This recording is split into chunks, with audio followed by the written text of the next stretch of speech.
자, 이제 교재 81쪽을 보도록 하겠습니다. 81쪽. 자, 이 신고사항에 대한 부분인데요. 이 신고사항에 지금 개정된 사항이 좀 있죠. 토지에 대한 부분이. 그렇기 때문에 이제 우리가 암기를 좀 해야 될 것 같은데요. 이 공통적으로 신고할 사항이에요. 그러니까 이제 언제나 신고할 사항에서는 당목계대 개조로 암기합니다. 원래 이 당목계대 개조가 검인계약서 필요유기 사항이었죠. 그래서 당사자, 목적 부동산, 계약의 연월일, 대금의 정산평가, 개업공인교사, 다음에 조건기한 있으면 조건기한이었는데 요것이 말이에요. 그거 아닙니까? 이게 원래 이제 검인계약서 필수사항이에요. 그래서 이제 여러분들이 그 암기표에 이렇게 이제 검인계약서와 검인계약서 필수사항과 서로 비교를 해놨는데 말만 틀릴 뿐 이게 똑같다. 그래서 이게 개공이 중개업자에 따로 있죠. 그러니까 중조였는데 중이 좋아하시는 거 당목과 계대였죠. 이렇게 그러니까 이렇게 얘기하는데 뭐 스님을 비하하고자 취지는 절대 아니라겠습니다. 그럼 이제 이게 거래 당사자 인적 사항이죠. 다음에 목적 부동산은 부동산의 종류, 소재지, 면적, 지목이고요. 계약일, 중도금 지급일, 잔금 지급일 신고 들어가야 돼요. 이게 계고. 다음에 대금은 실제 거래 가격이죠. 그리고 개공사에 관한 사항과 중개거래 하나 한 거고요. 조건기한 있으면 조건기한을 신고해 줘야 됩니다. 그래서 이렇게 6가지가 공통으로 무조건 신고하게 돼 있는데 여기서 이게 기억이 안 나면요. 육하원칙 중에 4가지. 그러니까 부동산 거래 신고라는 게 실거래가 노출을 목적으로 한다고 했는데 누가 어떤 부동산을 언제 얼마에 거래했느냐죠, 이거. 그죠? 그리고 이제 개조가 들어가 있는 거예요. 개공과 조건기한이 들어가 있는 겁니다. 이렇게 이해하시고. 자, 그럼 이제 문제는 자금 조달 계획과 입주 이용 계획이에요. 그래서 이게 이제 문제입니다. 자, 그래서 이제 법인이 주택을 사지 않습니까? 그럼 법인이 주택을 사면 이상하잖아요. 그러니까 법인은 주택을 샀다. 그러면 주택을 매수한 경우에는 법인이 이때는 개인을 계속 눌러대니까 법인으로 자꾸 이제 설립해갖고 투기를 하더라 이거예요. 그래갖고 이 자금 조달, 취득 목적 및 취급 자금 조달 계획과 그 다음에 그 주택에 그 자금을 어떻게 지급했는지 이거하고 지급 방식, 그 다음에 이 주택의 이용 계획을 모두 신고하게 돼 있어요. 그러니까 법인은 주택을 샀지 않습니까? 무조건 자금 조달 계획과 이거 이용 계획 들어와야 됩니다. 그 다음에 지급 방식까지 들어와야 돼요. 이게 수표로 줬는지 계좌 이체했는지 현금으로 줬는지 이렇게. 그리고 투기과일주근의 주택이었잖아요. 투기과일주근의 주택을 매수했다. 그럼 이때는 무조건 법인 자금 조달의 증명 서류까지 들어와야 돼요. 그러니까 주식 팔아서 자금을 조달했는지 다른 부동산 팔아갖고 자금 조달했는지 이거 다 들어와야 됩니다. 그리고 이제 법인이 주택을 팔든 사든 이때 주택을 거래하지 않습니까? 이때는 법인의 등기현황 들어와야 돼요. 등기현황. 그러니까 이 법인의 등기현황이라는 것은 이 법인이 언제 설립이 됐고 자본금은 얼마며 목적 사업은 무엇인지 대표자는 누구고 임원은 몇 명이 있는지 이런 것들이 전부 다 등기현황에 지금 기재하게 돼 있어요. 그래서 그 서식이 있거든요. 법인 주택거래계약 신고서가 있어요. 그래서 요거 법인이 만약에 주택을 거래하게 되면 법인 주택거래계약 신고서를 내게 돼 있거든요. 이렇게 돼 있는데 여기에는 법인의 등기현황 다 들어가 있죠. 요걸 쓰게 돼 있고요. 나아가서요. 그 상대방, 법인과 거래한 상대방이 그 법인의 임원과 관계가 있는지 특수관계가 있는지 이런 것들 다 기재하게 돼 있습니다. 이게 왜 그랬을까요? 짜고 치는 걸 막기 위해서. 그럼 만약에 법인이 거래한 상대방이 또 거기도 법인이었다. 그러면 이 두 법인, 매도 매수 법인 간에 임원이 같은 자가 있는지 임원과 관계 있는 자가 있는지 이걸 갖다가 모두 기재하게 돼 있습니다. 그래서 이렇게 짜고 치는 걸 막기 위해서 이렇게 법인의 등기현황을 주택 거래할 때는 모두 신고하게 해놓은 거예요. 감 잡았어요? 그래서 이제 이 정도 이해하시고. 자, 이번에 이제 법인이 아닌 자예요. 법인이 아닌 자. 그럼 82쪽으로 가는 겁니다, 지금.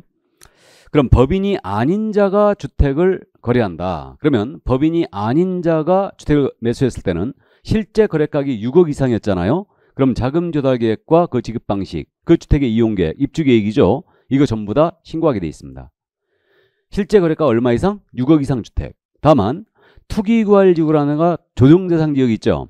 투기과일지구나 조정대상 지역에 있는 주택이었잖아요. 그럼 이때는 이 주택을 여기 있는 주택을 매수할 때는 금액에 관계없어요. 금액에 관계없이 무조건 자금 조달 계획과 이 주택의 입주 계획이 들어와야 됩니다. 감 잡았어요? 그 다음에 이제 투기과일지구의 주택이었다면 이때는 자금 조달의 증명 서류까지 들어와야 되죠. 자금 조달의 증명 서류까지 다 들어와야 됩니다. 다만 주택을 매수하는 자가 만약에 이거 국가 등이 있었잖아요. 그럼 국가 등인 경우는 일단 제외시켰죠. 이렇게 국가 등인 경우는 제외입니다. 이게 자, 그럼 이 점 일단 감 잡아 두시고요. 이렇게 그러니까 법인이 아닌 자는 주택을 매수한다. 그러면 실제 거래가 6억 이상, 투기관리나 조정대상 이었다면 금액 관계없이 자금류 입주기에 모두 들어와야 되고 법인은 무조건 들어와야 됩니다. 취득자금 조달기 및 입주계획서가, 이용계획서가. 자, 그 다음에 이제 이번에 신설한 게 바로 그 양괄호 4번 아니겠습니까? 82쪽에. 그래서 이제 토지로 지금 주택을 찍어 누르니까 토지로 풍선 효과를 잡고 이 투기가 일어나더라 이거예요. 그래갖고 토지에 대해서 이제 자금 조달 계획을 받겠다 이 얘기입니다. 그래가지고 이게 이제 추가된 건데, 그래서 이 토지에 대해서는 모든 토지가 들어가는 게 아니고 일단 수도권 등과 수도권 등 외의 지역으로 나눴죠. 그래갖고 금액 기준을 나눠놨는데, 그러면 수도권 등이라는 것은 우리가 수도권 알아요. 서울, 경기, 인천이라는 거 알죠? 수도권이. 근데 수도권 등이라고 그랬어요. 그럼 이 등에 들어가는 게 광역시가 들어갑니다. 광역시가. 그럼 광역시가 지금 우리 전국적으로 몇 개 있어요? 6개 있죠. 서울특별시가 하나가 있고 특별시가 하나가 있고 광역시가 6개가 있습니다. 그럼 광역시에 있는 토지, 이건 수도권 등에 들어갑니다. 다음에 세종시가 들어가죠. 세종특별자치시. 여기 있는 토지. 그러면 수도권 등에 소재한 토지라면 거래가액이 1억 이상이었다. 1억 이상이면 자금 조달 계획과 그 토지의 이용 계획 들어와야 됩니다. 이게 1억 이상. 다만 수도권 등에 있는 토지 있잖아요. 지분으로 거래하잖아요. 그럼 지분 거래는 무조건 금액에 무관입니다. 무조건 들어와야 돼요. 지분 거래하면. 왜? 이걸 갖다가 금액 기준을 피하기 위해서 지분으로 거래하는 거예요. 이걸 막기 위해서. 그러니까 이 얘기 아닙니까? 예를 들어서 이게 만약에 대전광역시에 있는 토지였는데 이게 토지가 만약에 2억짜리였어요. 근데 이걸 갑이 지분으로다가 4천만 원만 매수하는 거예요. 지분으로. 그래갖고 5분의 1 지분해갖고 4천만 원을 매수하는 겁니다. 이거를. 그래버리면 이게 금액 관계없이 자금 조달 무조건 들어오라는 얘기예요. 지분 거래는. 이렇게 쪼개서 파는 걸 막기 위해서. 그래서 이제 이렇게 되고, 그다음에 수도권 등이 아닌 지역에 있는 토지 있죠. 이거는 실제 거래가 얼마 이상? 6억 이상이죠. 6억 이상입니다. 그래서 이때는 이제 지분도 6억 이상이었을 때 이제 대상이 되는 건데, 수도권 등이 아닌 지역은 6억 이상이었을 때 들어옵니다. 다만 매수인의 국가 등이 포함된 경우가 있거나 토지 거래 허가를 받아야 되는 경우는 일단 제외예요. 자금력 입주 계획에 들어오지 필요가 없죠. 그러면 국가 등이 매수인이 국가 등이 포함되어 있다. 이건 이해가 됩니다. 국가 등이 자금 조달 계획을 낼 일이 없으니까. 그럼 토지 거래 허가를 받아야 되는 경우는 제외시켰어요. 왜 그랬을까요? 우리 기억나세요? 토지 거래 허가 신청할 때는요. 자금 조달 계획서 무조건 들어가야 되죠. 그러니까 사전 허가 사항이니까 토지 거래 허가 신청할 때 자금 조달 계획서가 들어가거든요. 그러니까 부동산 거래 신고할 때는 이렇게 토지 거래 허가를 받은 토지는 제외시킨 거예요. 이해하셨죠? 그래서 이제 그렇게 되고, 그 다음에 이제 그 밑에 그저 플러스 표시가 돼 있는데, 가격 산정할 때 둘 이상의 토지 거래 시에는 가격을 합산한다. 그래서 여러 개의 토지를 거래한다. 그러면 가격 이거 1억, 6억을 정할 때 합산하는 겁니다. 합산하고요. 그 다음에 또 과거 1년 내 매수한 맞닿은 토지 가격을 포함한다고 했어요. 그럼 이게 뭐냐? 이것도 쪼개서 사는 걸 막기 위함이죠. 그러니까 예를 들어서 토지 현재 여기 7천만 원짜리를 수도권 등에 있는 걸 사는 거예요. 7천만 원짜리 수도권 등에 있는 토지인데, 그럼 이거는 지금 현재 자금 조달 계획 낼 일이 없죠. 1억 이하니까 이렇게 되는데, 이거 봤더니 이 사람이요, 맞닿은 토지인데 이게 1년 내에 맞닿은 토지를 6천만 원 주고 산 게 있어요. 지금 1년 내, 과거 1년 내. 그럼 둘이 합산한다는 얘기죠. 그래갖고 금액 기준을 따진다는 얘기예요. 그럼 자금 조달 들어오라는 얘기죠. 그래서 이렇게 쪼개서 사는 걸 막기 위해서 맞닿은 토지 1년 내에 거래한 게 있다면 그걸 포함시키고요. 다만 건축물이 있는 토지 있죠. 건축물이 있는 토지는 일단 제외시켰어요. 이건 왜 그랬냐면 이게 만약에 사는데 만약에 여기 건물이 있다. 그럼 사실은 이 토지는 대지로 사용하는 거죠. 건물의 대지로. 그러니까 투기 가능성이 없다 본 거예요. 그래서 건축물이 있는 토지는 제외시켰습니다. 제외시키고요. 이미 부동산 거래 신고했다. 그럼 이것도 제외시키죠. 자금 조달 신고했다 이미. 그럼 이것도 제외시킵니다.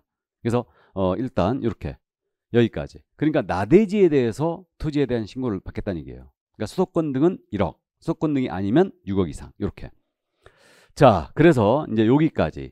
그러니까 자금 조달 계획과 입주 이용 계획 요거가 지금 들어왔기 때문에 이 부분을 충분히 정리를 해 두셔야 되고요. 그래서 요것을 이제 한목에 정리한 게 거기 82쪽에 지금 주의라고 돼 있지 않습니까? 주의. 그래가지고 그 주의라고 써 있는 그 부분이 정리가 돼 있는 거예요. 그래서 그 자금 조달 계획 및 주택 토지의 이용 계획은 다음의 경우 신고한다. 이 경우에 신고합니다. 자금 조달 계획을. 그래서 주택의 매수자가 법인이었어요. 이때는 지역과 금액에 관계없이 무조건 들어와야 되죠. 매수자가 법인이라면. 그 다음에 투기과일지구나 조정대상 지역이었어요. 이건 금액에 관계없죠. 금액에 관계없이 무조건 들어와야 되고. 자, 그 다음에 이제 투기과일지구였다면 자금 조달의 증명 서류까지 들어와야 됩니다. 투기과일지구는. 그리고 이제 3번인데 그러면 주택의 실제 거래가가 만약에 6억 이상이었잖아요. 그럼 이때는 법인이든 개인이든 무조건 들어와야 됩니다. 자금 조달 무조건 들어와야 되고. 그럼 이제 토지는 수도권 등에 있는 토지는 1억 이상, 지분 거래는 무조건 들어와야 되고요. 그 다음에 수도권 등이 아닌 지역에 있는 토지는 6억 이상이었을 때 자금 조달 계획과 이용 계획을 신고합니다. 그리고 어느 경우든 매수자가 국가 등이 있었다. 그럼 이때는 제외시킵니다. 감 잡았어요? 이게 머릿속에 정리가 돼야 됩니다. 자, 그래서 여기까지 자금 조달 계획과 입주 계획을 신고 사항을 다 봤습니다. 자, 그러면 이제 요거 신고 방법으로 내려갑니다. 이제 그럼 신고 방법은 이제 거의 다 알고 있는데 전자문서의 신고 방법과 방문 신고의 방식이 있죠. 물론 이제 요거 계약서 원본 제출 방식은 부동산 거래 신고에서는 삭제됐죠. 이건 없고요. 그다음에 신고자는 당연히 신분증을 제시해야 됩니다. 그다음에 전자신고를 들어간다. 전자문서로 신고할 때는 이때는 그 신분 확인을 전자 인증을 하게 돼 있죠. 공동인증서로다가. 자, 그 다음에 이제 중개거래인 경우 당사자는 개공만이 신고할 의무가 있기 때문에 그 신고서에다가 서명 또는 날인 자체도 안 한다고 그랬습니다. 개공만이 신고서에 서명 또는 날인하여 제출한다고 그랬어요. 자, 그리고 이제 전자계약을 했어요. 그럼 전자계약은 이제 이거는 당사자가 아날로그 문서를 안 쓰고 전자계약 시스템을 했다는 얘기인데 이게 전자계약 시스템을 하면 참 좋은데 표현을 보세요. 부동산 거래계약 시스템이라고 돼 있죠, 이게 전자계약 시스템이에요. 그래서 부동산 거래계약 시스템을 통하여 계약을 했다. 그러니까 표현을 알아두세요. 이때는 계약이 체결된 때 이 신고서를 부동산 거래 신고서를 제출한 것으로 봅니다. 계약이 체결됐을 때. 그러니까 자동방으로 부동산 거래 신고가 돼버린다는 얘기죠. 전자계약을 해버리면. 자, 그럼 이제 그 정도 이해해 주시고요. 그 다음에 이제 요 자금 조달 계획과 요 입주 이용 계획. 이 서류들을 내는 경우가 있지 않습니까? 이 서류에 대해서 잠깐 정리를 하면 그러면 법인이 만약에 주택을 거래했다. 그럼 법인 주택거래계약 신고서가 있다고 그랬죠. 이걸 내라겠습니다. 그래서 그걸 이제 이 신고서와 함께 제출해 줘야 되고요. 그 다음에 만약에 자금 조달 계획과 입주 이용 계획을 내야 된다. 그러면 자금 조달 계획과 입주 이용 계획서는 매수인이 작성하는 거 맞죠? 법인이 낼 때도 법인이 작성하는 거 맞겠죠? 그러니까 매수인이나 법인이 단독으로다가 그 자금 조달 계획과 입주 이용 계획 서식이 있어요. 그래서 이것에다가 단독으로 서명 또는 날인이죠. 이거를 그래가지고 이제 투기과일지구는 물론 자금 조달의 증명 서류까지 첨부해야 됩니다. 이걸 첨부해야 되죠. 그래가지고 이걸 함께 내줘야 돼요. 그러면 법인 주택거래계약 신고서와 이렇게 자금 조달 및 입주 이용 계획서 이거는 매수인이나 법인이 직접 낼 수도 있거든요. 그럼 직접 낸다면 계약을 체결한 날로부터 30일 내에 별도로 제출할 수 있습니다. 신고서와 분리하여 30일 내에 별도로 낼 수 있는데 신고하려는 자에게 만약에 이 서류를 준다면 이때는 며칠 내주라? 25일 내주라고 그랬어요. 계약 체결한 후부터 25일 내줘야 됩니다. 이때까지 이걸 제공하지 않으면 본인이 30일 내에 내줘야 됩니다. 그럼 만약에 계약을 체결한 날로부터 이 서류들을 내야 되는데 안 냈다. 안 내게 되면 어떻게 되냐. 이 서류들을 안 내버리면 신고 안 한 거와 똑같아요. 그래가지고 500만 원 이하가 들어옵니다. 이 서류들을 안 내버리면. 참고해 두세요. 그럼 참고로 더 조금 이해를 돕기 위해서 말씀드리면요. 법인이 만약에 주택을 매수하잖아요. 그럼 이렇게 되네요. 신고서에다가 법인은 주택거래계약 신고서가 있죠. 법인 주택거래계약 신고서 이거 써야 되고요. 그러니까 법인이 단독으로 쓰는 겁니다. 서명 또는 날인하는 거. 그 다음에 또 자금 조달 및 입주 이용 계획서가 있죠. 그래서 취득자금 조달 및 이거 이용계획서, 주택의 이용계획서 이거 들어와야 되고요. 서식이 있죠.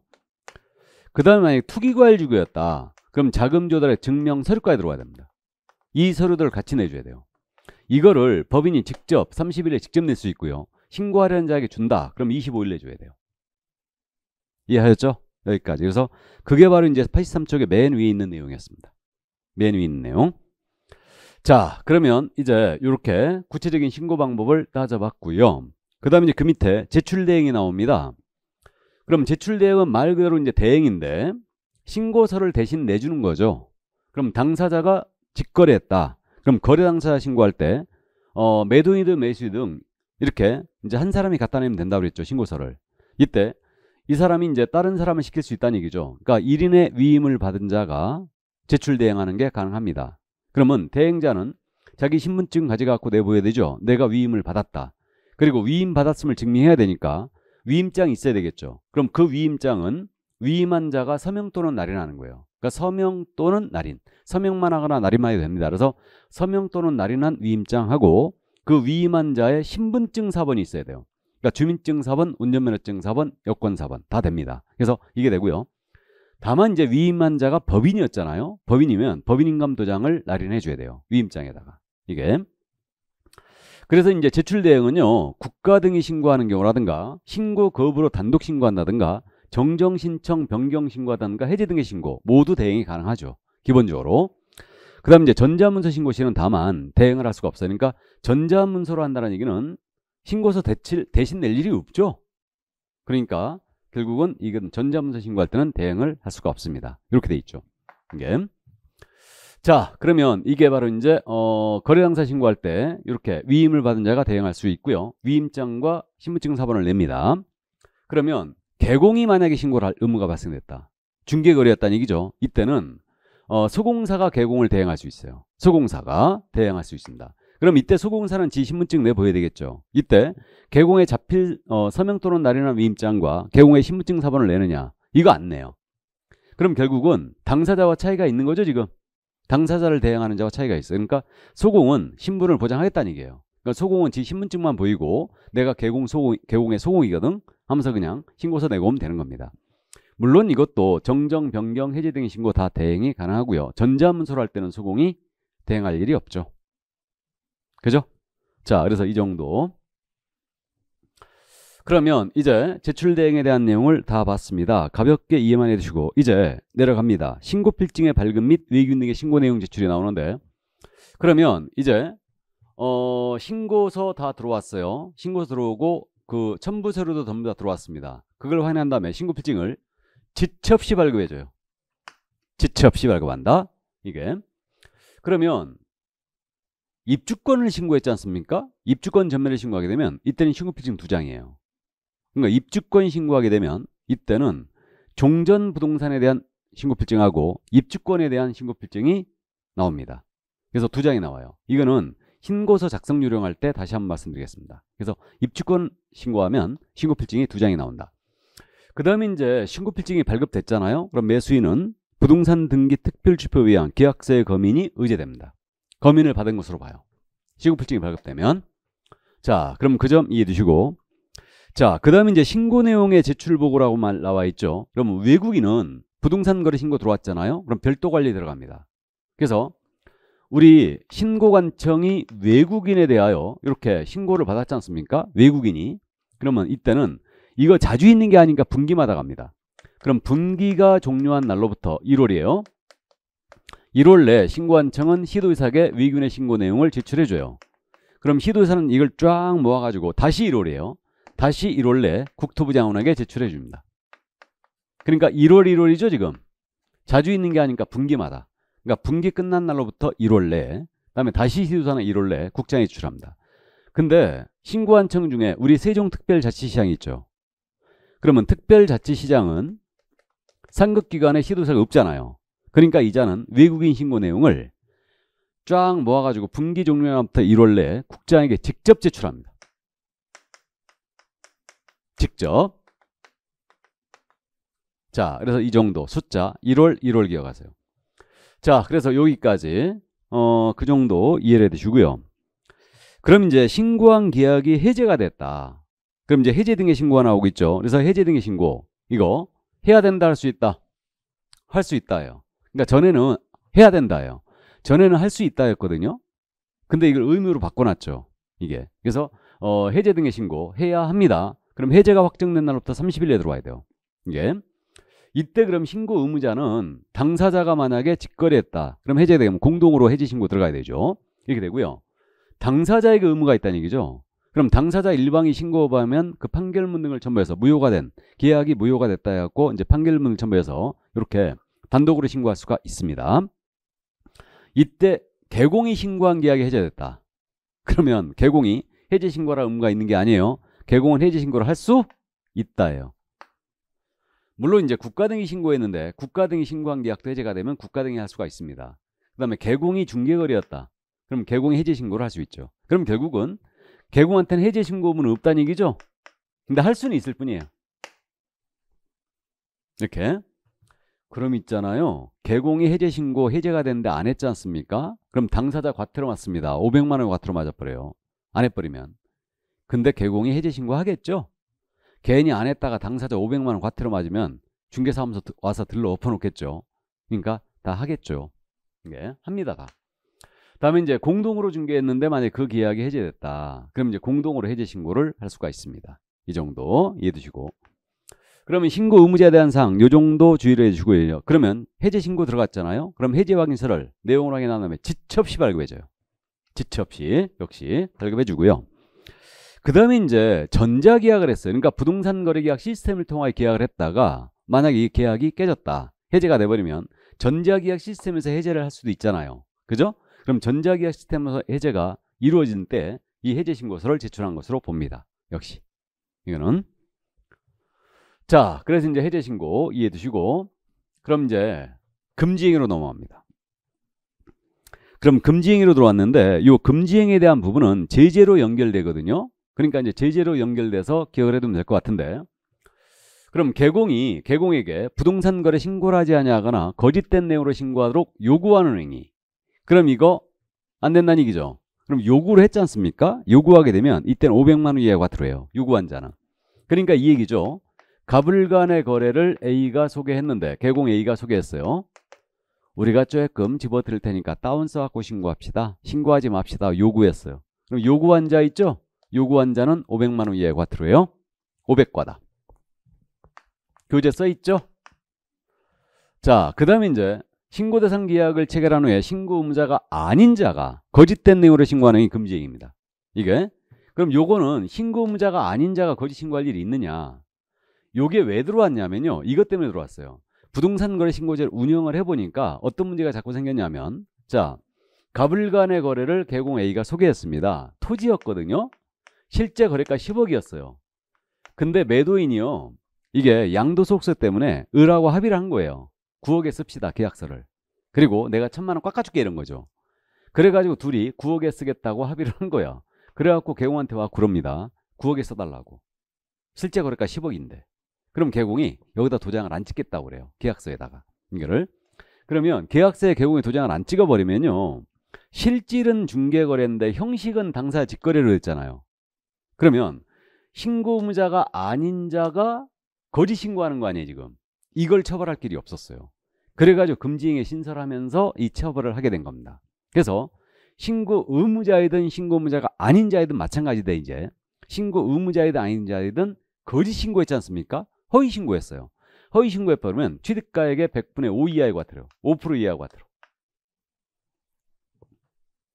이해되시죠? 신고 의무자가 아닌 자가 거짓 신고한 경우 처벌하기 위해서 이렇게 이게 신설된 거고, 그 다음에 이제 부동산 거래 신고, 해제 등의 신고를 거짓으로 하도록 조장했거나 방조했어요. 여러분 조장은 붙이는 거고 방조는 도와주는 겁니다. 모른 척하는 행위가 아니에요. 방조는 모른 척하는 행위 형법상 6이라고 그런다고 그랬고, 방조는 도와주는 거예요. 안에서 독칠하고 있는데 밖에서 막 맞주는 거. 이게 바로 이제 방조입니다. 그래서 이 방조범, 그러면 조장 방조했다. 이것도 요구 조장 방조인데 이때는 500만 원 이하 과태료죠. 자, 그 다음에 이제 요게 재작년에 신설이 된 건데, 신고 대상 계약이 체결되지 않았음에도 불구하고 거짓으로 부동산 거래 신고했다. 이걸 저는 가장계약 신고라고 하고 있어요. 그러니까 계약이 체결된 바가 없는데 거래 신고 들어가는 거예요. 왜 그런지 짐작 딱 되시죠?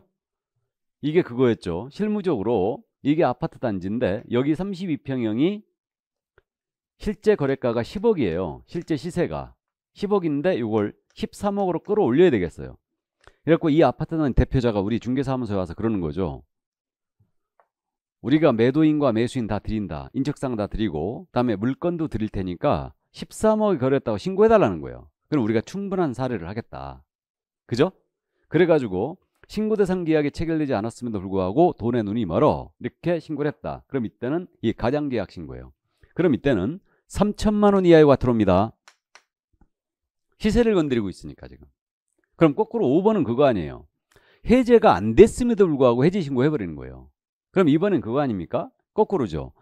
지금 32평 13억 끌어올려야 되겠는데 10억에 이게 시세거든요. 그러니까 이게 신고가 돼 있는 거야. 10억에. 그래갖고 요거 삭제해야 되겠죠. 그래갖고 이 계약이 해제가 안 됐는데 해제 신고 들어가는 거예요.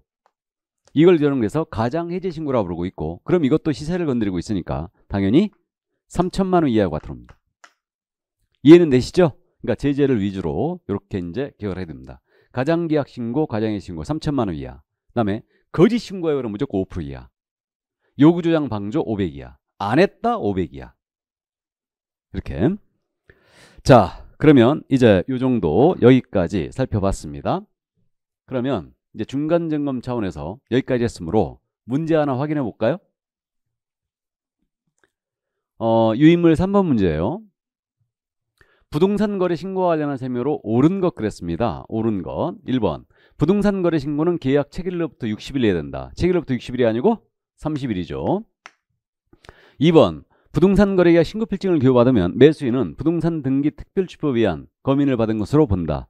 맞았죠? 2번 정답입니다. 이게 생각보다 잘 내는 지문이고. 3번. 토지거래 허가를 받은 경우라도 부동산 거래 신고가 면제된다. 아니죠. 해야 된다고 그랬어요. 허가증 받았다 하더라도 매매라면 해야 된다고 했습니다.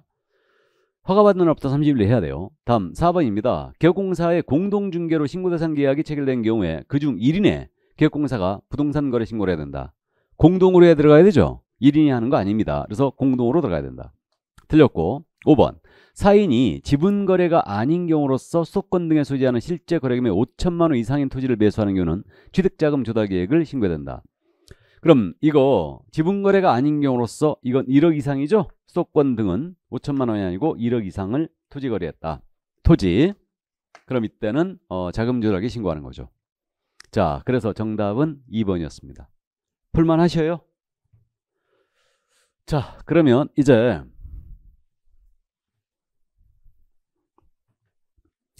신고 내용의 검증 조사로 들어갑니다. 84쪽이에요. 지금서부터 하는 내용은 잘 출제 안 해요. 근데 이해는 꼭 해두셔야 됩니다. 이해는. 자, 그럼 이제 검증에 대한 사항인데, 그럼 이제 신고 들어갔잖아요. 그러면 예를 들어서 아파트 이거 10억이라고 신고한 거예요. 이게 적정한지 여부를 체크한다는 얘기죠. 이게 검증이라고 그래요. 자, 그러면 검증은 신고관청이 해야 합니다. 가격이 적정한지 여부를 검증하게 돼 있어요. 이건 의무다. 반드시 하게 돼 있습니다. 그럼 비교 가격 데이터가 있어야 되는데, 비교 가격 데이터가 어디 있냐면요, 검증 체계가 있어요. 이게 검증 시스템이죠. 이건 국토부 장관이 현재 운영하고 있습니다. 그래갖고 국토부 장관은 검증 체계 구축 운영을 위해서 신고관청에서 자율조치를 요구를 할 수가 있죠. 그래서 지금 현재 이렇게 검증 시스템이 운영되고 있고, 그럼 신고관청이 검증 체계에 접속을 해요. 그래갖고 가격 10억을 딱 집어넣잖아요. 그러면 적정, 부적정, 판정 불가, 판정 보류 이런 식으로 떨어져요. 그럼 이 결과가 떨어지면 이때는 이 결과를 세무서장에게 통보하게 돼 있어요. 그래서 부적정 결과에 대해서는 세무서장이 세무조사 들어갈 수도 있겠죠. 그러니까 세무관세장은 과세자료로 이걸 활용할 수 있다고 돼 있죠. 이때 통보기한은 물론 정해진 바가 없습니다. 그래서 검증, 주체가 누군지를 잘 봐두세요. 신고관청이 검증을 해야 된다. 검증 체계 구축은 국토부 장관이 해야 된다. 다음에 이 결과를 신고관청은 세무서장에 통보해 준다. 다음에 이제 조사인데, 그럼 검증과는 별도로 조사도 들어갈 수 있어요. 그러면 자료를 보완해봐. 그 다음에 계약서 한번 보자. 이금에 거래했는지 대금 자료 한번 보자. 통장사본이죠, 이거. 이거 요구할 수 있어요. 그래서 조사는 할 수 있다.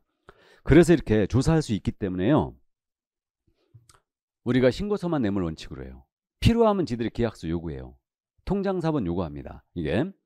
그러면 만약에 신고관청이 조사를 할 수가 있는데 국토부 장관이 필요하다고 인정하면요, 국토부 장관은 직접 다음에 신고한 층과 공동으로 직접 조사를 할 수 있어요.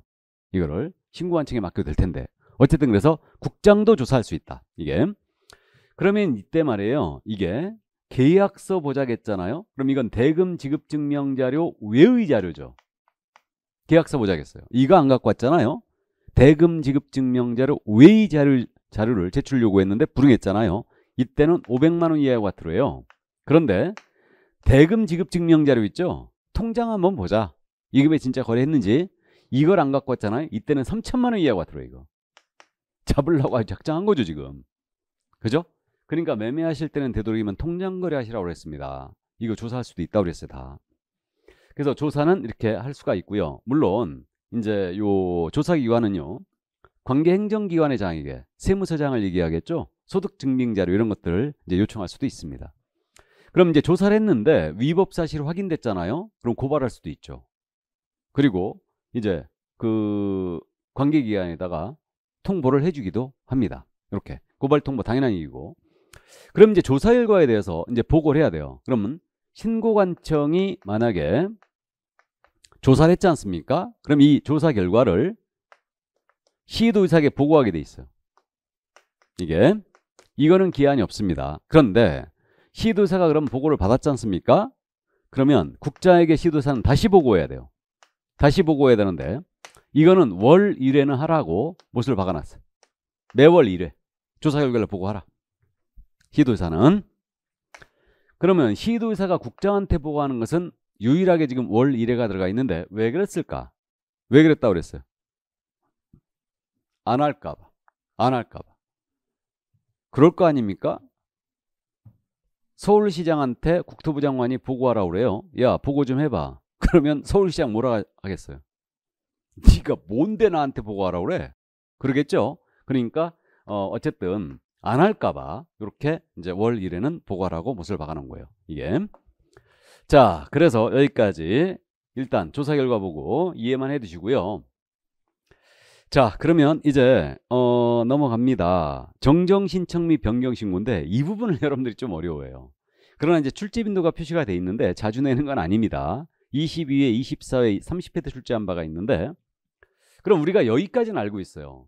잘못됐을 때 할 수 있는 게 정정, 변경됐을 때 할 수 있는 게 변경. 그죠? 그렇게 알고 있어요. 그러면 잘못된 걸 수정하는 게 정정신청이죠.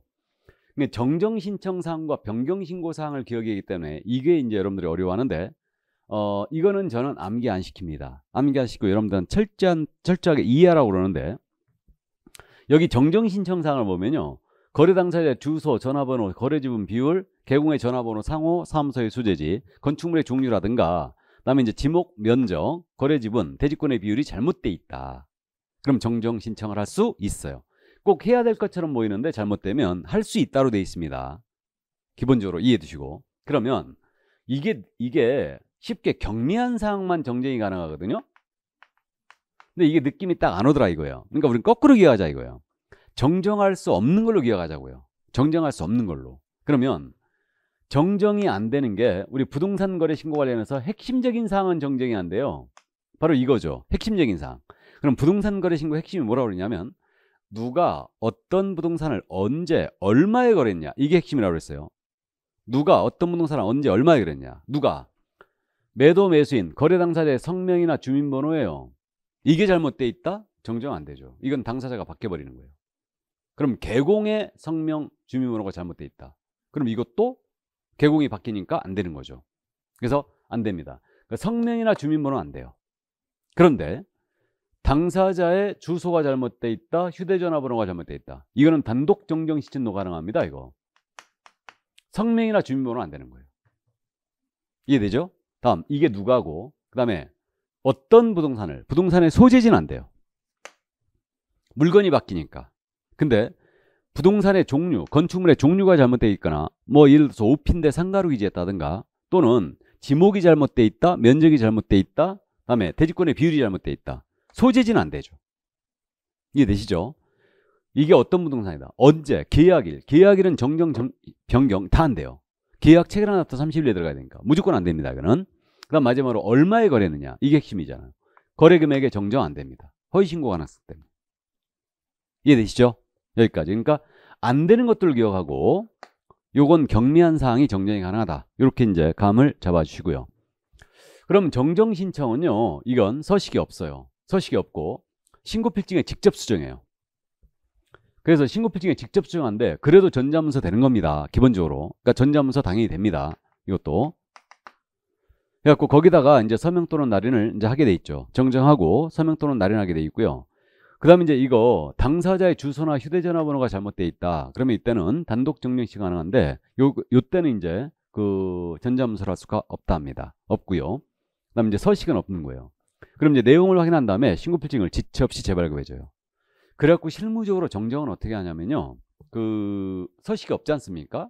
그러니까 신고필증에 예를 들어서 면적이 잘못 나왔다. 그럼 담당한테 전화해요. 그래갖고 면적이 100제곱미터인데 1000제곱미터로 나와버렸네요. 잘못됐네요. 그러면 담당이 그럼 계약서 팩스로 한번 밀어주세요. 그래요. 그럼 바로 그냥 확인하고 신고필증 재발급 해줘 버립니다. 이해하셨죠? 그러니까 이제 안 되는 것들을 기억하세요. 자, 그럼 이제 변경으로 내려갑니다. 그럼 변경 신고는 이거는 당사자 합의로 바뀔 수 있는 거예요. 그러니까 당사자 합의에 의하여 계약 내용의 일부가 바뀌었다. 신고 다 제대로 했고 신고필증 다 제대로 나왔는데 당사자 합의로 계약 내용이 바뀌는 거예요. 그럼 이 제도가 변경 신고 제도가 없었거든요.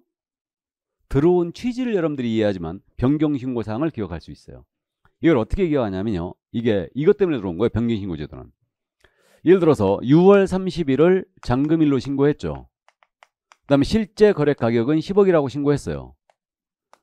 근데 있잖아요. 이 신고했는데 이때 매도인 쪽에서 돈이 급히 필요했어요. 그래갖고 매수인한테 그런 겁니다. 야, 6월 15일까지 잔금을 쳐주면 내가 대금의 5%를 깎아줄게 하는 거예요.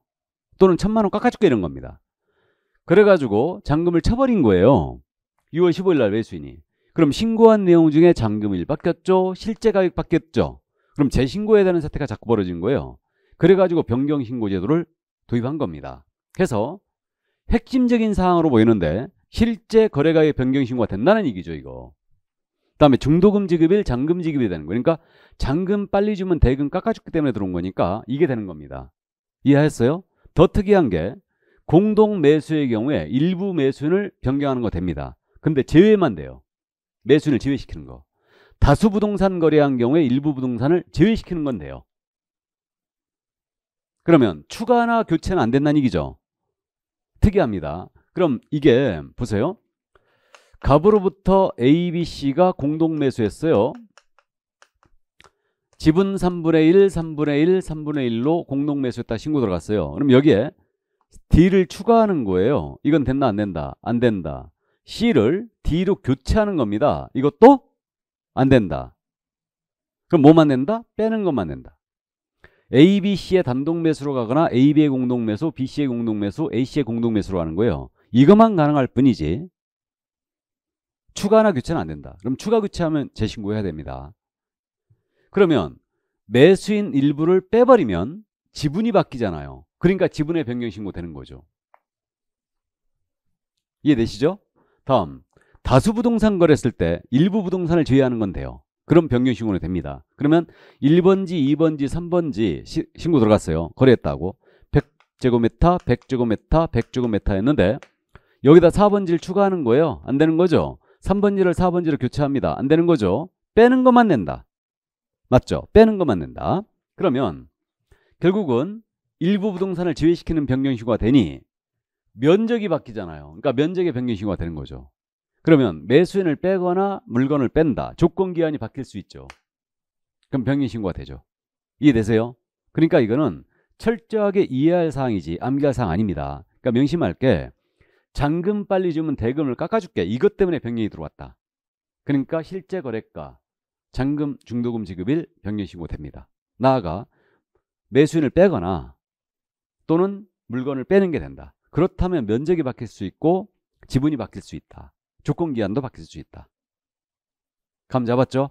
그럼 변경신고는요 서식이 있어요. 그러니까 부동산에 대한 이전 등기 신청하기 전까지 변경신고할 수 있고 물론 이것도 전자문서로 가능합니다.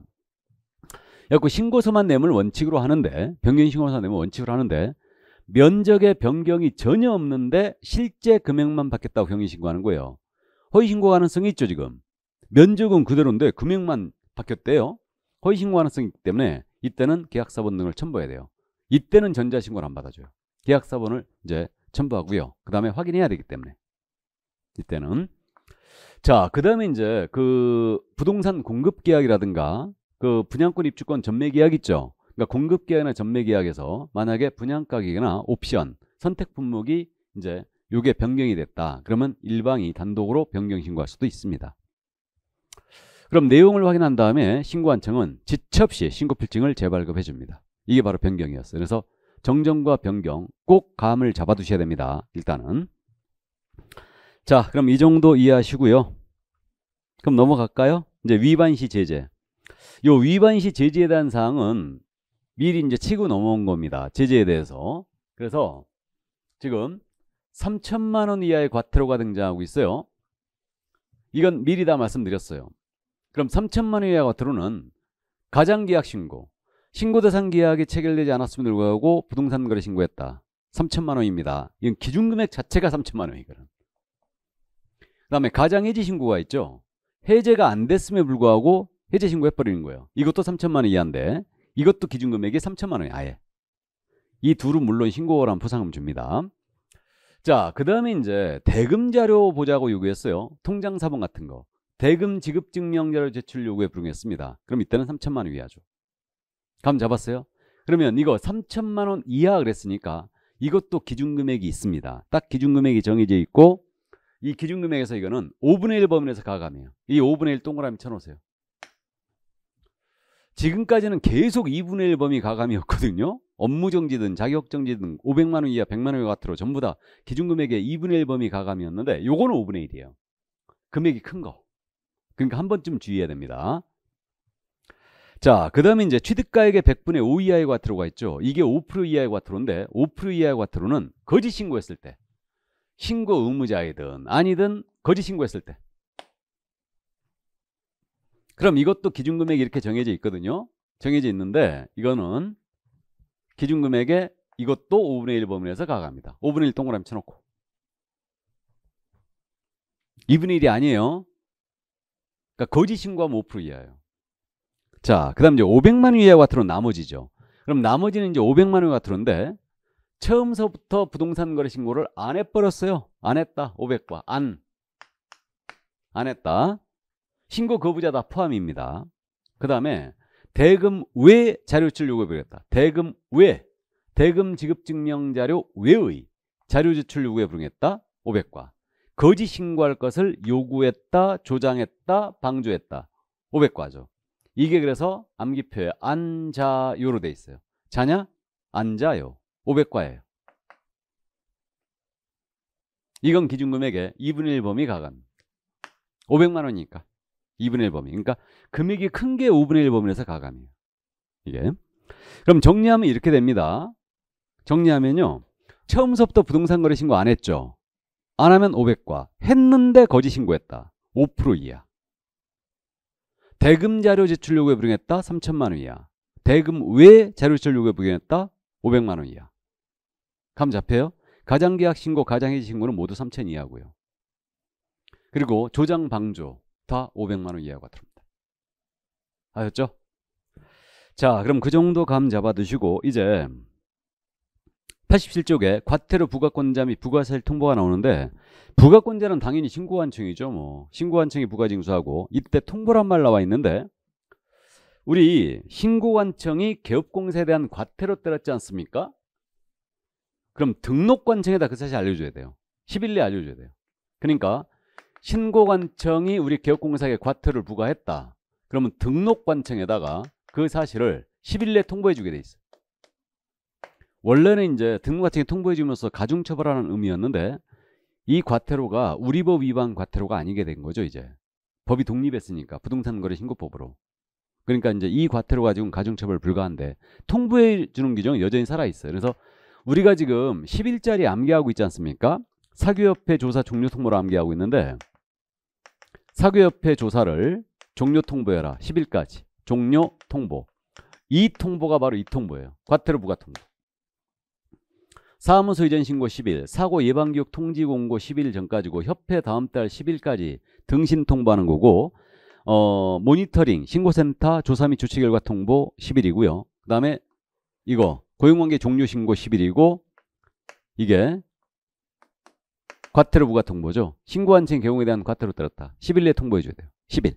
여러분들은 마지막 10일을 보고 있는 거죠. 자, 그래서 이 정도 이해해 두시고요. 그 다음에 이제 그 밑에 자진신고자에 대한 감면규정이 나오거든요. 자진신고자 감면규정이 나오는데 이게 리니언시 제도죠.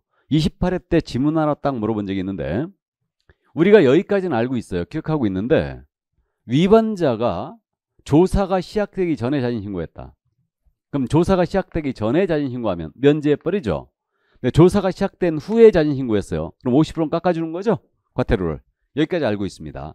그럼 대상 위반 행위를 보면 어떻게 되냐면 거짓 신고할 것을 요구했거나 조장했거나 방조했거나 거짓 신고한 자 있죠. 5% 이하죠. 이거.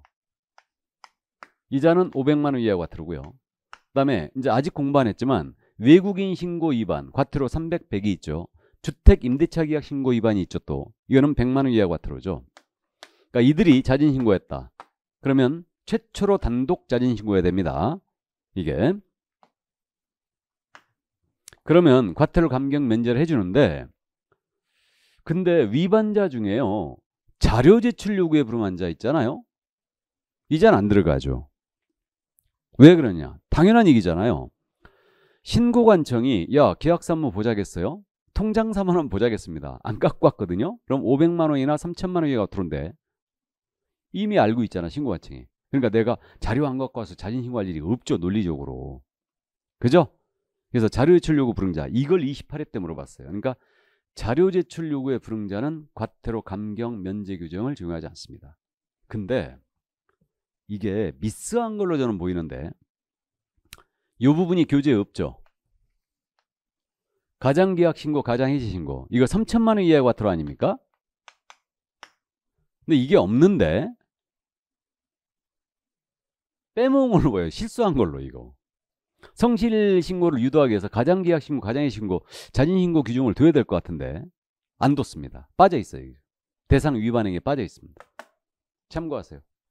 이거는 자, 그 다음 이제 감면 불가란 말이 거기 써 있는데 니은을 주의하면 돼요. 과거 1년 내 자진신고를 해서 3회 이상의 과태료 감경 면제를 받았대요. 아예 상습범이죠 이거. 질이 아주 안 좋습니다. 그러니까 자진신고에서 3회 이상의 과태료 감경 면제를 받은 자는 이거 감면 안 해줍니다. 1년에 3번 이상. 아주 질이 안 좋습니다. 자, 이 정도만 이해해 두세요. 자, 그럼 여기까지 문제 하나 확인해 볼까요? 여기까지. 우리 유인물 지금 4번. 옳은 것 그랬습니다. 1번 신고한 내용이 일부 내용이 잘못된 경우에는 정정신청을 반드시 해야 된다. 정정신청 해야 된다 할 수 있다. 할 수 있다죠. 잘못된 경우. 2번입니다. 신고한 실제 거래가격이 변경된 경우에는 재신고를 해야 되고 변경신고할 수 없다. 가격에 변경신고 된다고 그랬죠? 잔금 빨리 주면은 대금 깎아줬기 때문에 들어온 거니까 가격에 변경신고돼요. 가격에 정정은 안 되는데 변경신고는 돼요. 다음 3번입니다. 국토부 장관은 신고 내용의 확인을 위하여 신고 내용 조사를 직접 단독으로 실시할 수는 없다. 우리 국장 더럽게 할 일 없어 보인다고 그랬죠? 직접 할 수도 있어요. 틀렸고. 4번 신고한 층은 신고 내용의 검증 결과를 해당 부동산 소지지 관할 세무관세장에 10일 내에 통보한다. 10일 틀렸잖아요. 날짜 빼버리면 맞는 지문이에요. 날짜 없어요. 그러니까 이게 마전나처리나 10일짜리 여러분들이 쓰시면 돼요.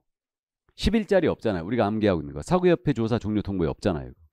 틀린 거예요. 그러니까 이게 기한이 없다. 그러니까 검증과 조사에서는 기한이 없어요. 유일하게 조사 결과 보고만 월이 일요가 있죠. 안 할까 봐. 그러면 5번입니다. 신고 대상 계약을 체결하지 않았음에도 불구하고 거짓으로 부동산 거래 신고한 행위는 3천만 원 이하의 과태료 부과 대상이 된다. 맞죠? 그래서 이게 가장계약 신고예요. 3천만 원 이하 과태료죠. 그래서 맞습니다. 이게 정답 5번이었어요. 자, 그래서 여기까지 이제 그 부동산 거래 신고 절차까지 다 봤습니다. 그럼 이제 88쪽에 지금 부동산 거래계약 신고서 작성 요령이 나오고 있죠? 요거는 좀 쉬었다 할까요? 예, 잠시 쉬었다 하도록 하겠습니다. 잠시 쉬죠.